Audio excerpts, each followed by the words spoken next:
nígbà kan nílé Ifẹ̀ ilé ìgbìmọ̀ aṣòfin wà tí àwọn àgbààgbà Ifẹ̀ 16 ẹgbọ́ tí wọ́n ní àgbà 16 tí bá Olúfẹ̀ gbìmọ̀ pọ̀ House of Assembly ló ń jẹ́ bẹ́ẹ̀ wọ́n ṣe ní House of Assembly fún èèyàn àgbà 16 náà ni wọ́n ní àwọn obìnrin 16 lápá kejì wọn ò dẹ̀ ní ṣe nǹkan kan ní House of Assembly lẹ́yìn wọn bẹ́ẹ̀ náà làwọn Oyomesi ò ń ṣe nǹkan kan lẹ́yìn àwọn obìnrin mẹ́fẹ̀ẹ̀fà tí mo sọ yẹn a ní Basọ̀run àgbà oyè nù Basọ̀run àgbà oyè alẹ́ àgbà Akin a ní olóyè Ṣàmù ó di mẹ́ta a ní Alápìnni a ní Akínnikú ṣẹ́ra àwọn mẹ́fà yẹn bẹ́ẹ̀ náà la ní ìyá kéré bá a ṣe ní bàbá kékeré láàfin bẹ́ẹ̀ la ní ìyálé orí a ní ìyá mọ̀dẹ̀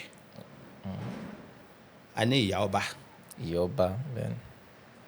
a ní ìyá tùsà ó tún lórúkọ míì tó ń pè wọ́n a sì ní ìyá mọ́ nínà rí wọ́n jẹ́ mẹ́fà in short tá a bá ti yọwọ́ pé àwọn ọkùnrin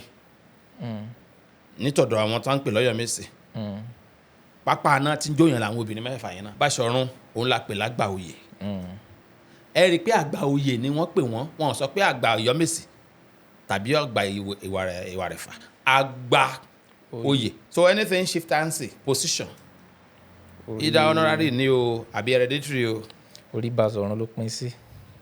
No, none as far as Ọ̀yọ́ is concerned none is higher ju ti Báṣọ̀run lọ àyàfi Aláàfin nìkan. Aláàfin wa indirectly rè check and balance Aláàfin náà ní